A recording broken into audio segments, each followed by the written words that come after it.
पूरे बिहार को crime capital कह देना, क्या भाषा बोल रहे हैं राहुल गांधी। छपास रोग से पीड़ित लोग एक हत्या पर अपनी राजनीति करना चाहते हैं उस कंधे पे।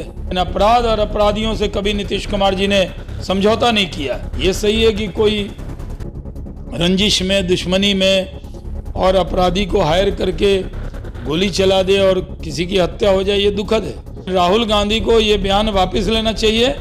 पूरे बिहार को क्राइम कैपिटल बताना, ये बिहार के लोगों के साथ अन्याय है। डबल इंजन की सरकार है और इन लोगों को मालूम है यही सरकार आने वाली है। ये लोग 200 के से ज़्यादा सीट एनडीए जीतने वाला है, इसलिए इस तरह की बयानबाजी की जा रही है। हमारी सरकार को बदनाम करने की कोशिश की जा रही है। एक भी मुस्लिम मेरे से कहने नहीं आया कि वो डरा हुआ है, लेकिन ये लोग मुस्लिम को डरा रहे हैं कि आपका वोट काट दिया जाएगा। वोट बंदी बता रहे हैं इसको। मनोज झा जी को तो मालूम होना चाहिए कि वो माई समीकरण के ही नेता है। खुद ही बोलते हैं, हम तो नहीं बोल रहे। प्रशांत किशोर इतने पढ़े लिखे नेता हैं, एक बार भी उन्होंने बोला कि मक्का के जो किसान हैं उनकी जो पहले 900 रुपये मक्का बिकता था, बिहार सरकार की इथेनॉल नीति की वजह से आज मक्का का दाम 2200, 2300, 2400 हो गया। किसानों को डायरेक्ट लाभ हो रहा है। नमस्कार, लाइव सिटीज़ देख रहे हैं आप। मैं हूं आपके साथ धीरज सिंह। बीते दिन पटना के प्रसिद्ध व्यापारी गोपाल खेमका की अपराधियों द्वारा गोली मारकर हत्या कर दी। उसके बाद लगातार विपक्ष द्वारा बिहार के कानून व्यवस्था को लेकर सवाल उठाया जा रहा है। हमारे साथ है भाजपा के वरिष्ठ नेता और बिहार के पूर्व उद्योग मंत्री सैयद शाहनवाज हुसैन जी। सर, बिहार में जो घटना हुई, पटना के प्रसिद्ध व्यापारी थे गोपाल खेमका, उनकी पिछले दिनों अपराधियों द्वारा गोली मारकर हत्या कर दी।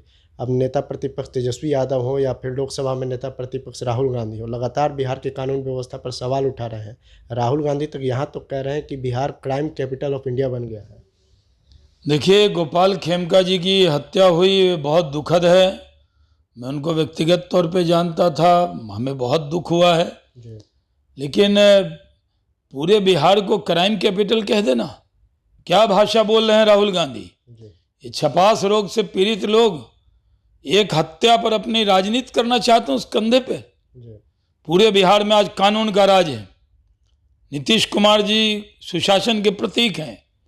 पूरे बिहार के अंदर ये सही है कि एक आध घटना यहाँ हुई और एक आध घटना और भी हुई है, लेकिन अपराध और अपराधियों से कभी नीतीश कुमार जी ने समझौता नहीं किया। पहले जंगल राज का मतलब ये था, अपराधी जुड़े रहते थे सरकार से। अब सरकार अपराधियों से कोई समझौता नहीं करती। जो लोग भी क्राइम जहाँ पे भी हुआ है उसमें उस पर कार्रवाई हुई है। बिहार आज कई राज्यों से बेहतर है। बड़ी तादाद में उद्योग लगाने वाले आ रहे हैं, उद्योग लग रहा है, रोजगार मिल रहा है। सुशासन की सरकार है और नीतीश कुमार जी की क्रेडिबिलिटी है कि बिहार में सुशासन है। रात में अब 2 बजे भी कहीं चलना चाहिए, कहीं छीन छोर नहीं होगा, कहीं कोई डकैती नहीं होगी, क्योंकि सब जगह कानून का राज है। हाँ, ये सही है कि कोई रंजिश में, दुश्मनी में और अपराधी को हायर करके गोली चला दे और किसी की हत्या हो जाए, ये दुखद है। उस पर कार्रवाई होगी। लेकिन राहुल गांधी को ये बयान वापस लेना चाहिए। पूरे बिहार को क्राइम कैपिटल बताना, ये बिहार के लोगों के साथ अन्याय है। बिहार के 14 करोड़ लोगों का अपमान है ये। अब बिहार में सुशासन की राज बता रहे हैं, लेकिन तेजस्वी यादव लगातार कह रहे हैं कि जो बिहार पुलिस का रवैया है, जो रिस्पॉन्स, वो काफ़ी निगेटिव है। चाहे गोपाल खेमका का मामला हो, वहाँ घटना स्थल पर 2 घंटे बाद पुलिस पहुँच रही है।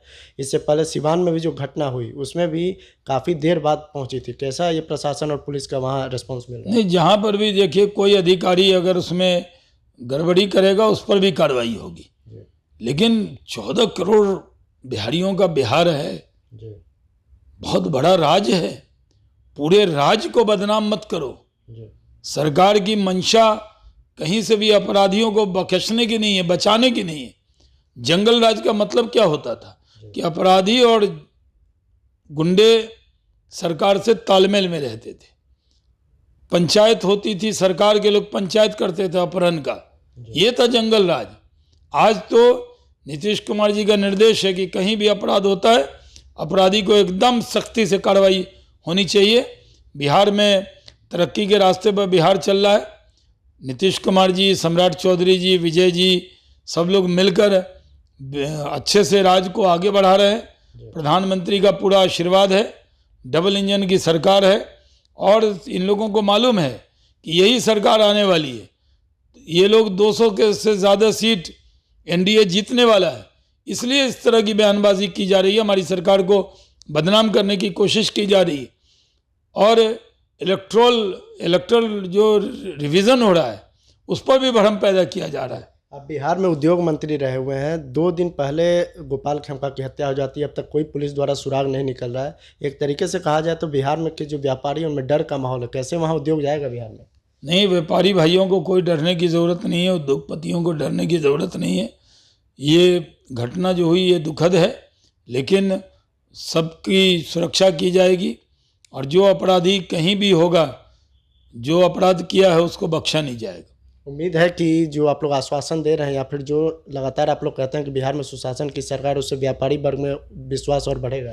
नहीं, मैं तो ख़ास तौर पे पूर्व उद्योग मंत्री के नाते जिन लोगों ने उद्योग लगाया उन लोगों को कह रहा हूँ, आपको चिंता करने की ज़रूरत नहीं है।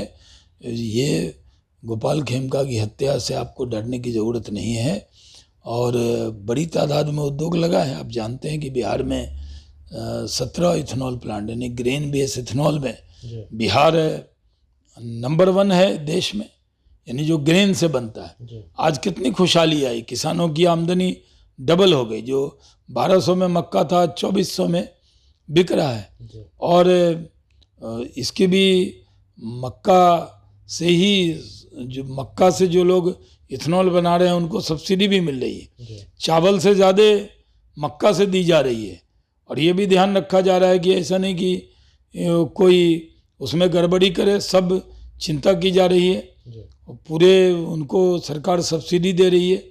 तो सरकार ने उद्योग के क्षेत्र में भी, ठीक है आज मैं मंत्री नहीं हूँ, लेकिन कोई कसर नहीं छोड़ी जा रही है।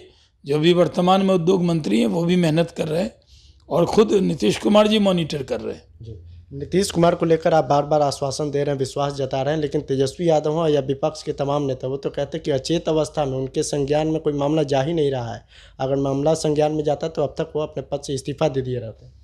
देखिए, जिस तरह का बयान विपक्ष के नेता दे रहे हैं, तेजस्वी यादव या अखिलेश सिंह जी ने दिया है या कांग्रेस के नेता दे रहे हैं, ये बहुत दुर्भाग्यपूर्ण है। एक ऐसा व्यक्ति जिसने अपना पूरा जीवन बिहार में लगा दिया, 20 साल से बिहार के लोगों की खिदमत में अपना सब कुछ न्यौछावर करने वाले नीतीश कुमार जी पे उंगली उठा रहे हैं। इतना बड़ा राज है जिसको अच्छे से उन्होंने संभाला है। आज भी सुबह 9 बजे से लेकर रात तक वो मेहनत करते हैं, एक एक चीज को खुद मॉनिटर करते हैं। उनके साथ सम्राट चौधरी कंधे से कंधा मिलाकर चलते हैं, विजय सिन्हा जी साथ चलते हैं, उनके सारे मंत्री साथ चलते हैं।